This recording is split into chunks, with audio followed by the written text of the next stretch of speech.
Yeehaw! Here we go. This is the overdrive switch. You can see that it is kind of shiny. Perfection? Probably not. I stripped off the chrome, took it off with a very sharp blade, very carefully picked at it. Then I sanded it down with, I was like 500 grit paper, and then I did 1000 grit, and then I did polish with some Autosol polish, and this is how it came out. Now, it's not perfect, I know that, you know, there's little bits of chrome that they didn't want to come off, and I didn't want to dig in too deeply. Taped up the end, just so I didn't damage that. This piece I will take off, I'll undo the nut, take this off, and I'll sandblast this and powder coat it, and then I think I'm going to reinstall it. I'm not too concerned about the fact that the wiring is old. Why? Well, simply put, I'm not going to be using the overdrive switch, so it really doesn't matter. There you go. All right, let's move on to the next thing. Oh yes, more wiring stuff. And I'm sorry for those of you that are really uninto this, but there's a number of my subscribers that are going through this nightmare, or are going to be going through the nightmare, and they are finding this particularly handy. And I've even had a number of people contact me and say, oh great, you know, can you show me the next bit, can you show me the next bit, and so on and so forth. So here we are at the moment now, and I've got a lot more wires connected. This particular harness here, I've double checked it, I stripped it off and made sure that the plastic wires inside were okay. So this bracket here actually screws up underneath the dash, underneath, in between the two gauges, between the speedo and the rev counter. And yes, one of the bulbs indicates that it is the overdrive, and then one is for left turn and one is for right turn. Now they go off to the flasher unit, so you do have to be careful because the colors change. I just looked in the back of the car and thought, oh yeah, that's a lot easy, I'll just pick it out and that'll be a left and that'll be a right. No, it's not that easy. So you have to double check it up with the flasher unit, which is up there, as to which is left and which is right. I have a few wires that I haven't got connected yet. There's a brown wire here, haven't got a clue where that goes. Got a purple and black, haven't got a clue where that goes. Got a red and a black, haven't got a clue where that goes. Got a purple here, two purples, and then this other purple. They both come out the same harness, but I got a feeling maybe they should have been joined together and they just never were, so that's something I will do. I of course needed to find you know, places for ground wires. Now you saw that one there earlier. I've just installed another one up here, and that can be used for, you know, any of the instruments. Reason I did that particular one is because the length of this wire that is on there at the moment is limited, and it's not just limited there, but it's got to go up to the gauges. So I needed to make sure that I had enough slack here. Excuse me, I know this is kind of a bit of a pig ear. Hang on a second, let me pull that through. Right, and this has got to go up to one of the gauges. I'm sorry, that's not the one. Got the wrong bloody wire there, haven't I? It's the black, yeah, that black there. And I've got a blue and a black, and I haven't got a clue where that goes either.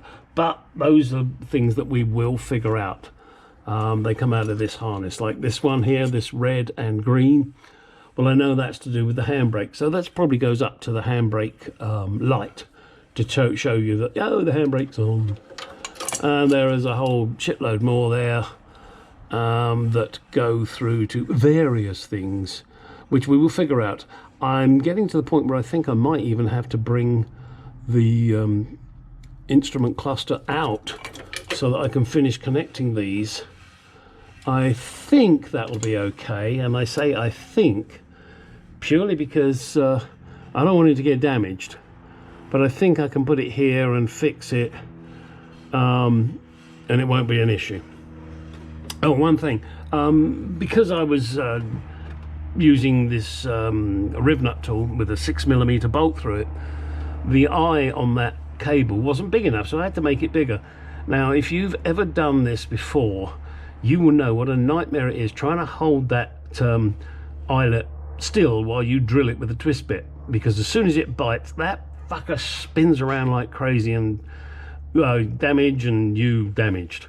What I did do is I used our good old friendly step drill very gently, and it did not twist. Because it's not a twist bit, it seemed to work easier.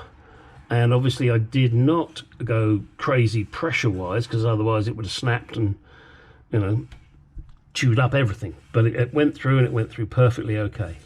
And by the way, if you haven't got one of these Milwaukee right angle drills, go get one. It's really worth it. I've used that so many times.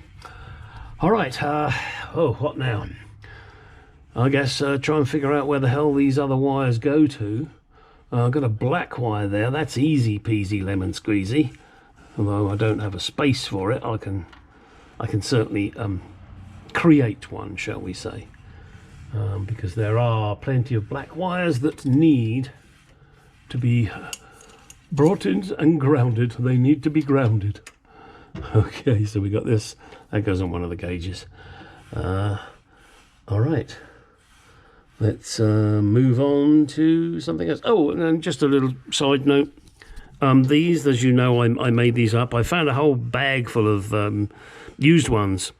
So if anybody needs any, let me know. As long as you're willing to cover the postage, I'll send them to you. I don't want anything for them. Just, you know, I'll stick them in an envelope with a first class stamp on it, and I'll send them to you. I've probably got about half a dozen of them that I will not be using, and I'd rather see them go to a good home than just throw them in the recycle bin. Okay, well, let's find out where all these wires go. One other aside. Retrieving all of your bullet connectors off of your old harness is an extremely good idea. Some you'll throw, some you'll keep.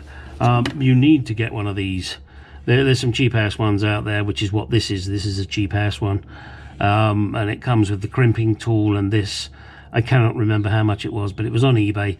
Look out, there are some very expensive ones out there, but you really don't need them. I mean, all it does is go and squeeze shit together. Can you do it without? Yeah, you can, but it's a lot better to use this tool. It makes it easier. Okay, onward and upward. What do I have here, as if you couldn't tell? These are the door courtesy switches. 3 of those little babies. Looking rather nice. I found one that I had. The next challenge I've given to my friend Frank at S&G Barrett is to find the grease nipples. These nipples are rather small, and I need 7 of the babies. I found one. It just goes to show what happens when you rip things down and you don't pay attention. Too late for me. Let's hope it's not too late for you. What is it they say? Grab it, bag it, and tag it. Or, yeah, grab it, bag it, and tag it. Yep, that's what you should do. All right, let's move on to getting these switches in. Why not? All right.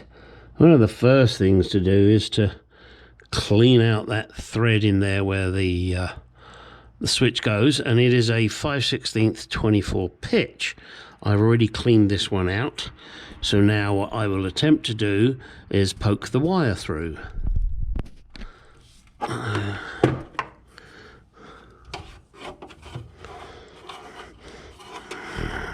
Excuse me a second. I'm going to change hands. I do that a lot. Trying to find the hole. And I really am just poking around in the dark here. And you know how that goes. I'm hoping just to see an end in sight.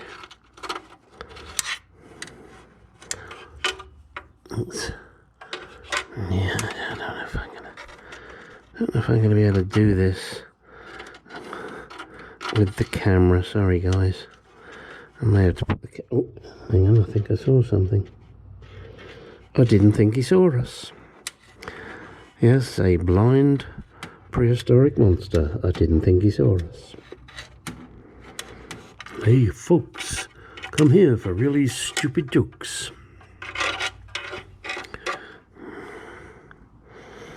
Keep looking.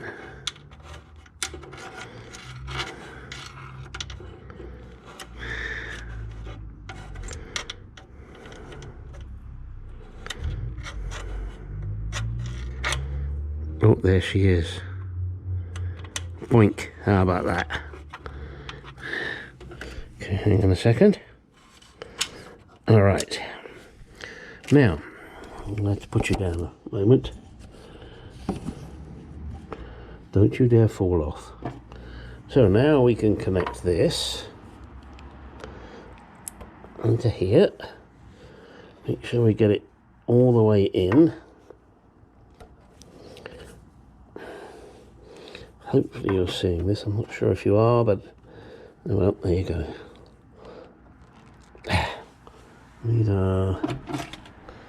Don't know if I can do it with this tool. Probably not. However, what I can do is put it on there and give it a good push. There we go. Alright, so that is now in. Now all I need to do is feed it back and... Oh, rewind, Gary. I'm going to put a little bit of copper grease on this. Hang on a sec. Okay, I've got some copper grease on there now. Grabbing my trusty 1/2 inch.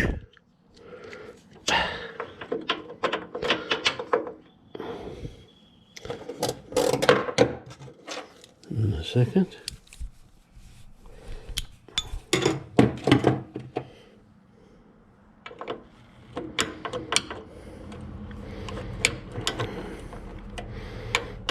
And don't worry about twisting the wire, because the wire is on the central piece, whereas you're twisting the outside piece. Okay, looks like it's starting. Yep, and that's good, it's not cross-threaded.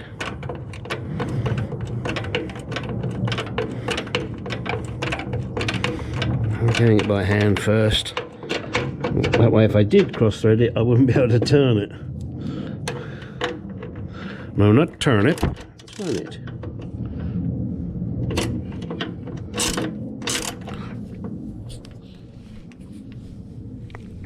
Okay. That's good. And what will happen when the door swings in, the base of the hinge here will push on that plunger. Alright, now what we need to do is do it on the other 3 doors. I'll be back when it's done. Okay, so there is the front one in position. And as you saw, it's easy enough to feed the wire through on that. Let me just show you the back one here. And the back one here again. Hang on a second. There she is there. And there is a hole here where you can get your finger in and just poke the wire through. Okay, so there we go. That is the door switches in. I still have the front left hand to do. Why haven't you done it, Gary? Well, because I can't open the door far enough to clear the thread to put the switch in. So I'm going to have to just lower the car down and just push it off the ramp a little bit so I can open that door fully, because I have my garage cupboards in the way. God, do I wish I had a bigger garage. But I can't complain. I never used to have a garage at all. I don't know if I showed you this, guys. This is a 3M kit cavity thingy. Hang on, let me spin you around. These are the wands. 3 different lengths, and this is the cavity wax stuff. I'm going to put that into the sills, the rocker panels, whatever you want to call them, and also into the chassis, and also in the front. See where that big speaker hole is over there? See that big speaker hole? I'm going to splash a load of shit in there as well, and I'm going to splash it everywhere I can. but I can't do that, won't do that until I finish the wiring. And in fact, I won't do it until I finish the wiring and I know it works. That's going to take a little while. One of my subscribers was asking me about the glass. I can't put the front and rear windshields in yet, or windscreen and rear window, because I need to put in the headlining first. I'm reluctant to put the headlining in at the moment. Whilst I'm moving around in here, I don't wish to snag it and make a hole in it.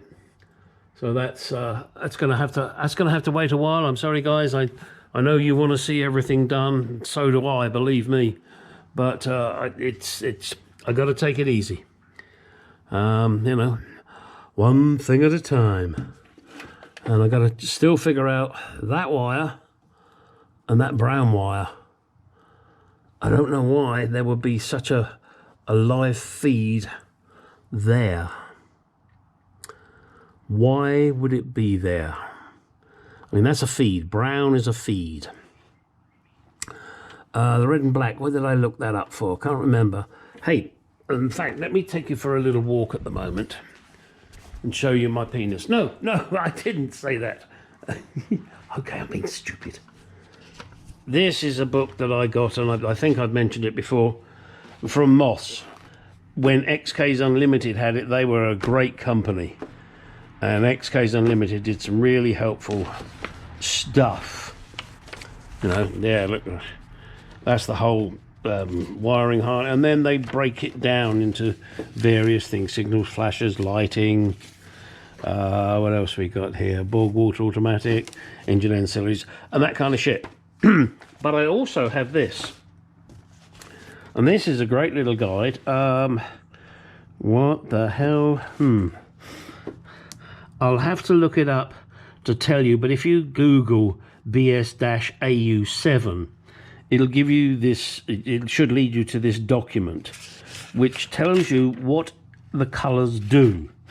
You know, black and green, screen wipe, black and blue, tachometer, black and yellow, speedometer, brown, main battery feed, blue and pink, headlamp dip. What else we got here? Green and light green, hazard flasher, red and black, parking switch, left-hand side lamp. Now, that is particularly peculiar to an English car. Why? Because when you park in England, remember you're parking on the right-hand side of the road, the left-hand side of the road. Hang on, I'm just about to shoot myself in the foot here. Parking switch to left-hand side lamp. Well, there must be one to parking switch to right-hand side lamp. And that's what you used to do. You used to park your car and then turn the turn signal to the outermost part of your car. So obviously in this case, remembering we're in England and we're on the left-hand side of the road, this would probably hardly ever be used unless you're facing in the wrong direction. Then you would use it. Normally, if you're a good boy and you park in the direction of the traffic, you would do the parking switch to the right-hand side. So in other words, you would pull the turn signal down to the right, and that would light up the tail light and the side light on the vehicle, which warns others that there is a car parked there. Quite a clever little thing if used correctly. And I don't even know, there we go. Parking light switch, right hand side lamp, red and orange. So I need to find that one to make sure I get things done. But anyway, that document is extremely handy. Hope you guys will find it. And I'll try and, in fact, there's another one that I've got, and I'll put a link in the description so that you can just click on it and go to it. Gosh, aren't I helpful? Why are you following me? Don't come out here looking at my XK8 and my wife's Mercedes. Get out in the garage and do some shit. Hey, it's January the 31st here in Arizona. It's freezing. It's about 73 degrees. Sorry, that's mean. Go in the garage, do some shit.